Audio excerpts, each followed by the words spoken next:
The ones that are reaching and communicating and engaging and growing are the ones that can do that effectively across as many platforms.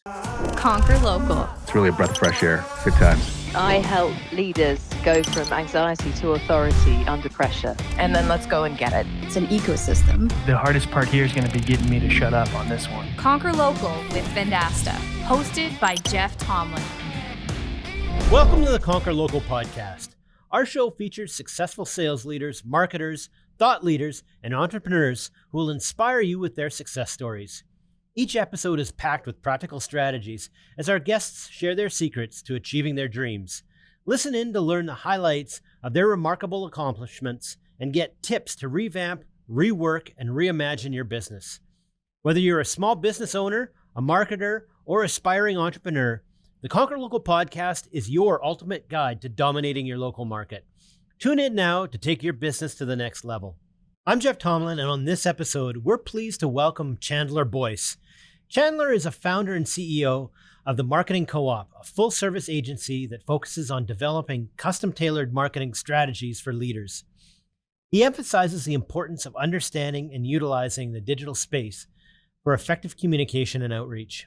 He launched his agency in November of 2022 and has utilized Vendasta's platform and partners to grow and scale his company to now serve over 50 clients. And he's also finding success as a new affiliate marketer. Get ready, Conquerors, for Chandler Boyce coming up next on this week's episode of the Conquer Local podcast. Chandler Boyce, welcome to the Conquer Local podcast. Hey, thanks for taking a few minutes out of your busy day to join us here. How you doing, man? Hey, absolutely. Thanks for having me. It's an honor to be on. Look forward to the conversation. Doing well. Just, recovering from the overeating season of Thanksgiving. But other than that, it's a great day here in Texas. That requires a couple of days, doesn't it? Hey. Yeah, a couple of days and a couple laps around the old track. Yeah, no kidding. Hey, let's jump into it. You found a niche in working with nonprofits.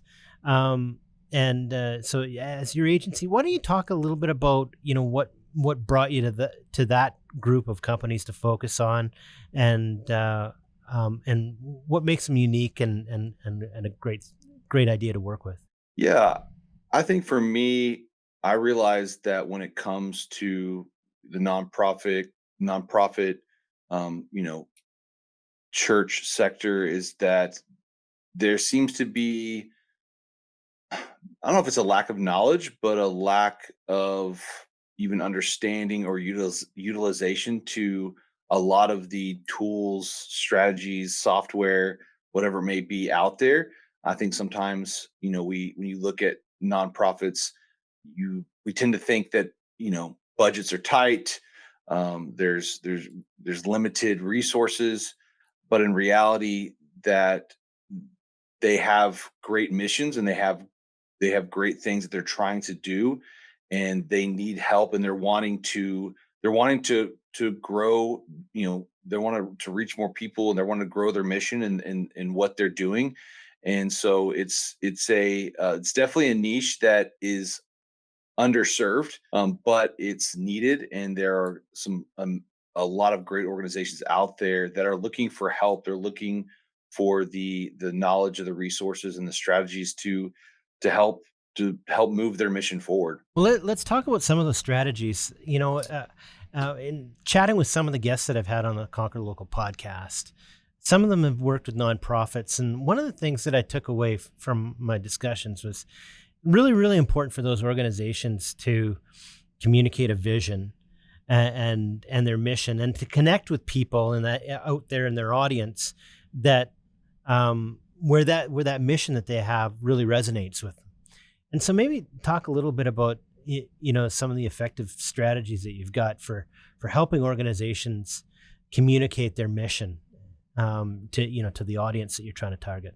Absolutely. Yeah. And I would say when it comes to the nonprofit sector, they deal with getting over some of the same things that even businesses do, which is we all tend to be a little bit of narcissists. We're all a little bit, especially those that are driven. You're type A, you're leading something, you're pushing something. it's you want people to know what we're doing, what we're about, and how awesome we are, and how great we are, and why you should help us. When in reality, it's about telling effective stories, engaging stories, inspiring stories, fun stories, and then inviting people to join that story. So really, for me, and this is nothing new under the sun, nothing I'm saying that you haven't heard, or most people have that listening haven't heard this, but it's really about, okay, who are we talking to, whether that's someone that you're serving, or maybe it's someone as a nonprofit. You're trying to raise money, you're trying to get people to partner with you through resources. In reality, it's okay, who are we talking to, what are the pain and the problems that we are solving.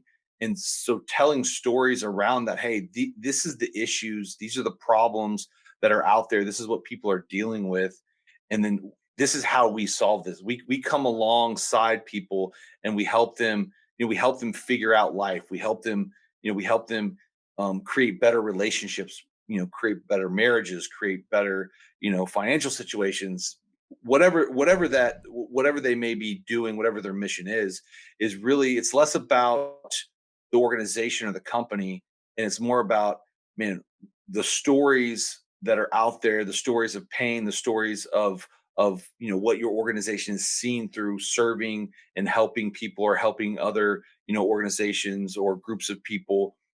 And so when you come at it, not about, hey, look at us and how awesome we are, but you come about it in a way of saying, hey, this is what people are dealing with, this is what they're struggling with, this is what they need help with. Here's a story, listen to this person and what they've gone through.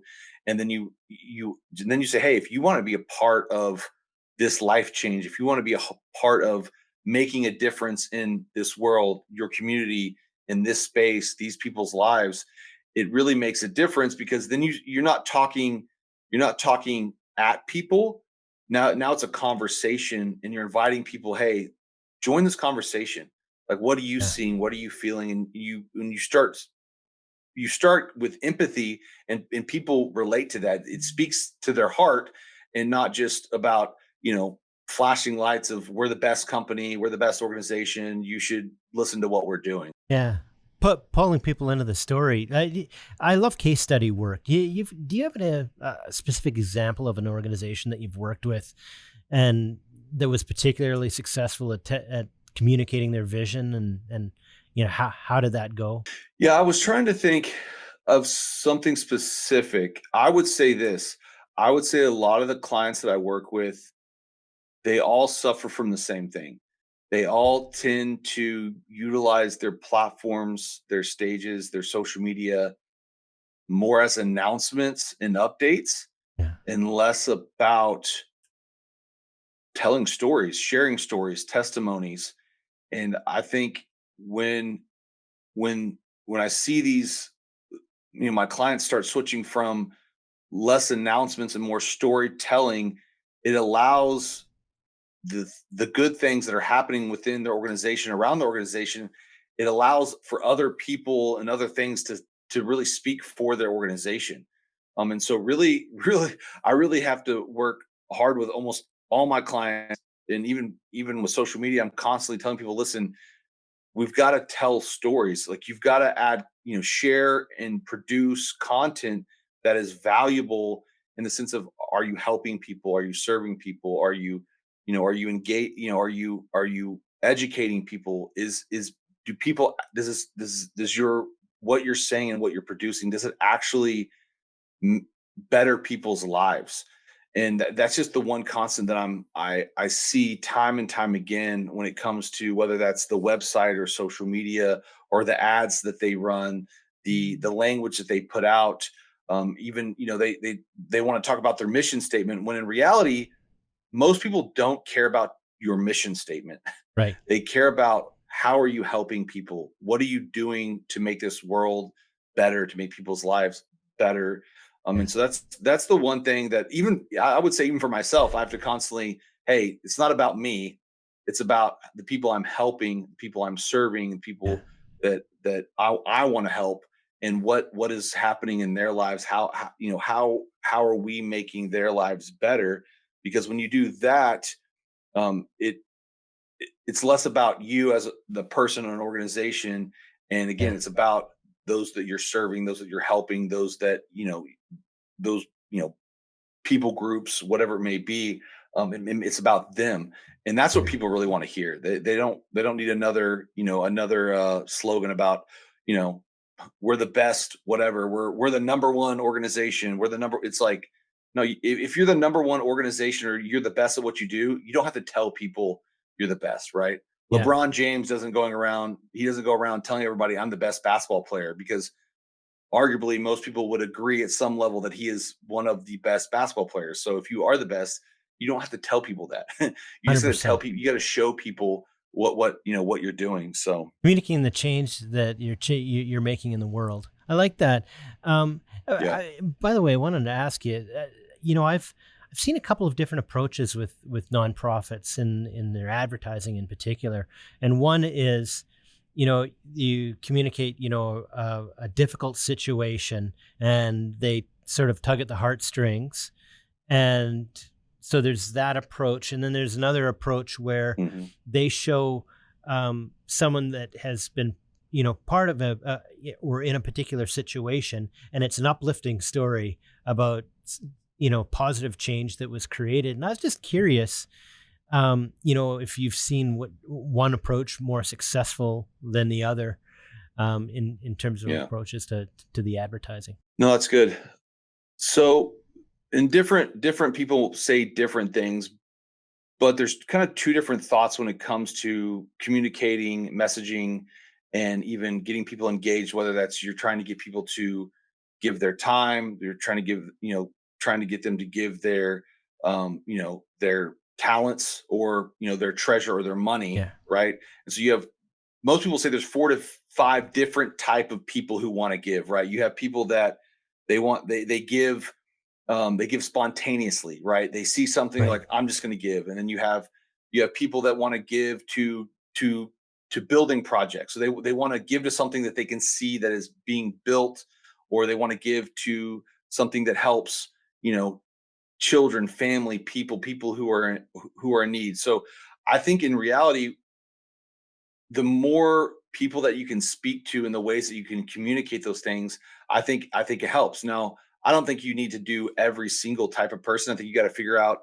depending on your organization and what you do and who you serve, what kind of people are going to give to your organization, right? So Right. if you serve people that are, building water wells or providing children in third world countries food, you've got to figure out, okay, who are the people most likely to give to these things, and then, okay, what is the best way, how do they want to be communicated to?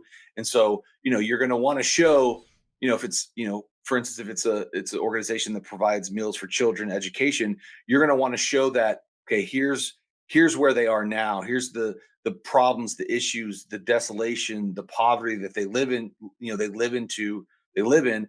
Here's, and here's how you can help. And then here's a story of someone, of a child who, was in poverty. We helped them, and because of givers like you, we were able to take this kid, put them, through school and college, and now they're the mayor, the governors, and Yeah. I've heard many stories like that. But I think you have to figure out, what does your mission, what does your organization serve, and then who's most likely to connect with that, with that need, or with what you're trying to raise or get people to serve and be a part of.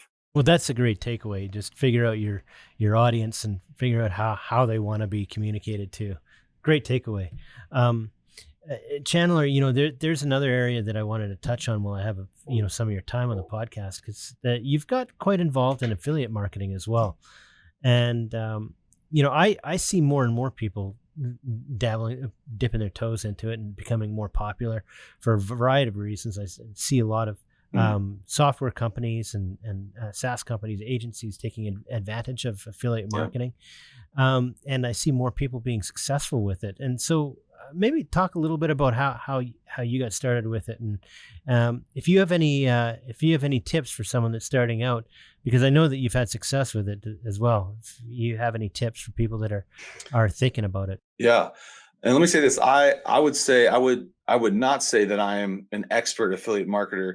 I think I kind of somewhat fell into it. I knew about it, and when I started my agency and started posting consistently, and really have a passion to help people, whether they are a client or not, whether they pay me or not. And that's the beautiful thing about social media, is that we can put out content and that we can really help people. And so I started posting, and I would post about something, and people would download it, and then I started realizing, like, a lot of this, even the software that I'm using, that I believe in, that I really, I would recommend someone using, they have affiliate programs. And so I started realizing, like, oh wow, like, if I can make some extra money off of talking about a software or a platform or whatever, and it helps people, I believe in it, and I can make money.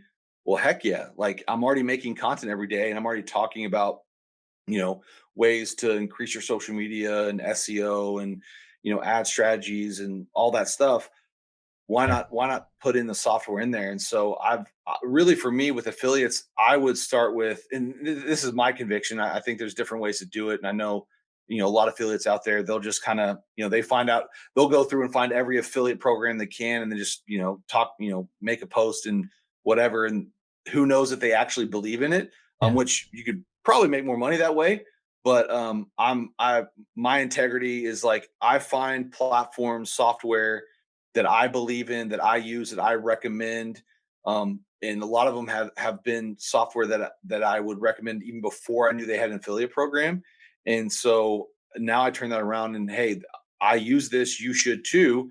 And if I make a little money off of it, great, why not? And I think it's, if you're someone who is in the content creation arena, and you're helping people, man, affiliate marketing is a great way. And I mean, there's people I know. I'm about a year into my own thing, so I'm definitely, you know, things are just now getting rolling for me. But you can make a good amount of extra, or even a full time living, depending on how hard you want to go after. But for me, it's doing the research, because I want to make sure that if I'm putting my stamp and my approval on something, and I'm saying, hey, you should use this, I really mean it.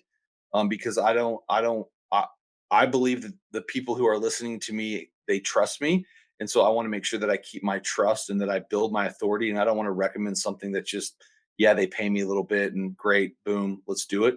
Because I'll be honest, I've done that, and I've had to backtrack and be like, actually, I don't really recommend using that. I'd recommend using this, and here's why. And so I have to make sure that I really believe in a platform, whether that's, an AI platform, a SaaS platform, anything that's doing affiliate. I have to do my research first, but then from there, man, I keep a link, I keep a list of all my links, that I have, on a sheet. And that way I know, when I'm having a conversation with a client, or if I'm creating content, that I can say, hey, man, you need to check this out. This would really solve this problem. It's really going to help you. It's really going to be beneficial. So, man, I think if you're anyone that's producing consistent content, you're sending out emails, you're adding value to people and your clients, I mean, I definitely would add affiliate marketing into your bag of tricks. Doing the breadth of things that you do. You've got an agency. You're working with nonprofits. You also, working on the affiliate side of things. You're all around general practitioner when it comes to marketing. Staying up, on top of all of the things that are changing are really, really important. So, and sometimes, especially when you're starting out, it can feel like you're drinking from the fire hose. Where are you getting your news and your information right now? And yeah, drop us a couple of recommendations for people, resources that people find particularly valuable and important. Yeah. I mean, that's such a good question. And I would say I still feel like I'm drinking from a fire hose. Oh yeah. I feel like every day, between Google and Meta, and especially now with AI, I don't know if there's anybody else there listening, but if you feel overwhelmed, I understand, because I have to control my shiny syndrome, trying to figure out this is the next best AI. And there's already hundreds of thousands of people that are AI experts out there telling us what to do, and it's just like, first off, AI hasn't been out that long. Two, you just kind of have to take it in short breaths. So for me, I'm trying to think right off the top. Neil Patel is a guy that I stay up with. Yeah. His content, his website, his emails. I mean, he does one of the best jobs as far as digital marketers and adding value. I feel like all the content he puts out is amazing, and it's a pretty wide a range of things as far as like SEO and Google and stuff. I would say Instagram. I'm a big fan of Brock Johnson. He's great with with the algorithms and Instagram. YouTube is going to be Sean Cannell, Think Media, Omar El Takari. Those guys are absolutely brilliant when it comes to creating YouTube, social media content, cameras, gears. I basically do whatever they tell me to do. If they tell me to do something, buy something, post something, I'm like, yes, sir. I'm not gonna ask questions. And then as far as AI goes, there's a couple of them. I know one's called Futurepedia Yeah. is a good one. Yeah. They basically list out a bunch of AI software. It can still be overwhelming, but it's a good place to go to just kind of see, see what's out there. I'm trying to think. Um, Man, I'm trying to think who else. What other things? Those are kind of the main ones that come off my top. I know there's a few more.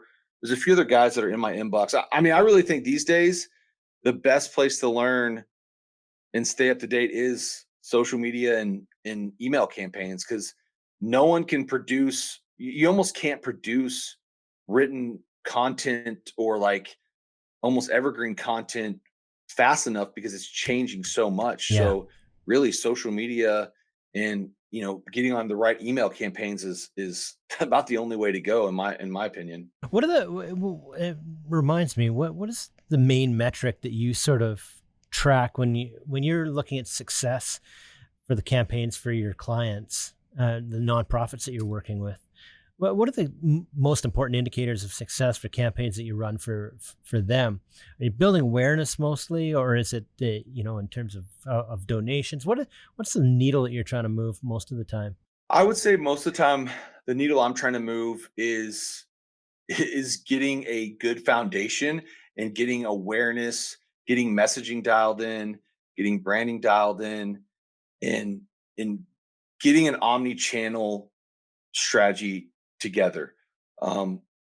Now that's different levels for different organizations depending on how much resources, how big of a team they have, like how many channels can they be effective. Because I think at some level it's good to focus on the the channels and the areas that you can be effective instead of trying to splash all of them mediocre. Yeah. But I think nowadays within the organizations, the ones that are reaching and communicating and engaging and growing are the ones that can do that effectively across as many platforms as possible. Because as much as we're fighting for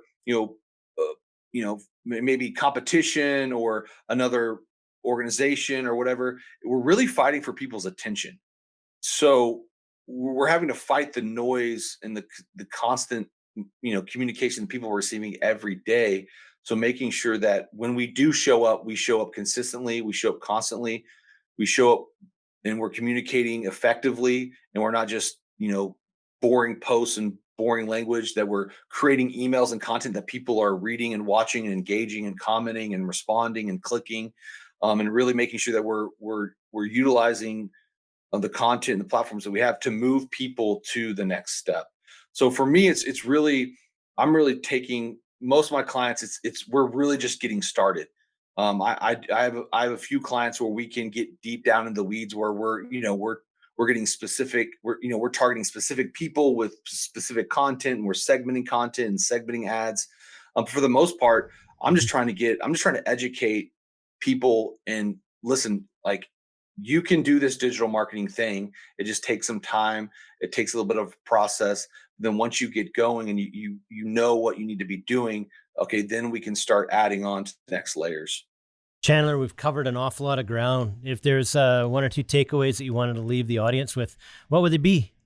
Man, that's a good question. I would say number one, Yeah. get a mentor, especially if you Yeah. are a startup or starting, whether you're 6 months or a year. I think if you would ask me, Chandler, in your first year of starting and owning your own digital marketing agency, what would you tell someone that's right behind you? I would say, get a mentor, get someone that, whether it's a relationship, get a couple, maybe get some that, find one that you pay that's going to dive in with you and help you, but find some people that you can learn from and listen to and follow what they say. And the other thing I would say is just be consistent. I would say the biggest thing that I challenge myself with, even with social media, is I'm going to be consistent. I'm going to try to post every day. I'm going to try to reach out every day. I'm going to try to, communicate effectively every day and let people know that I want to help them. I want to serve them. And if they pay me for that, great. If not, I'm going to keep adding value every platform, every phone call, every sales call, and every social media post I can.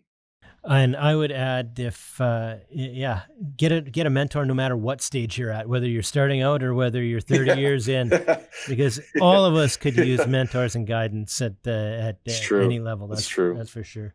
Hey, if That's true. That's good. Chandler, if people wanted to continue the conversation and reach out to you, how do they reach you? Man, I'm an Instagram. That is my one platform. I've committed to I'm on a lot of platforms, but where I'm most active and engaged is on Instagram. So you can find me at Chandler D Boyce. If you have questions about anything, if I can help you, serve you, guide you in any direction, whatever. Or if you just want to follow, I'll follow you back. Instagram that's my go-to platform. Chandler, it's been a pleasure. I bid you a fantastic day and a great week ahead of you. Thanks for joining us on the Conquer Local podcast. You too. Absolutely. Thank you, sir. There you have it. A really great conversation. The first takeaway is that there is an effective storytelling in the nonprofit sector. Chandler said that nonprofits need to move away from self-promotion and instead focus on storytelling. And I like how he said, rather than showcasing the organization's greatness, it's more impactful to share the stories of individuals and testimonials. And by inviting people to be, part of the life-changing experience, nonprofits can build more meaningful connections and support. The second takeaway is that affiliate marketing is a passion-driven strategy for Chandler. His journey into affiliate marketing stems from a genuine passion for helping people. He advises content creators to only endorse products and platforms that they truly believe in. That's how you ensure authenticity, and that's how you build trust with the audience. This approach will not only add value to the audience, but will also create a sustainable and ethical approach to affiliate marketing. If you've enjoyed Chandler's episode discussing affiliate marketing, keep the conversation going and revisit some of our older episodes from the archives. Check out episode 643, Transform Your Agency with Proven PR Strategies with Catherine Bangle, or episode 619, Empowering Communities and Driving Economic Prosperity with Heather Thompson. Till next time, I'm Jeff Tomlin. Get out there and be awesome. You've been listening to the Conquer Local podcast presented by Vendasta. Tune in next week for a new episode. Guest discovery and produced by Suleiman Adam. Marketing by Rory Lawford, Brandon Moore, and Suleiman Adam. Executive producers Brendan King, Jeff Tomlin, and Suleiman Adam. Recorded at Vendasta headquarters on the Canadian Prairies.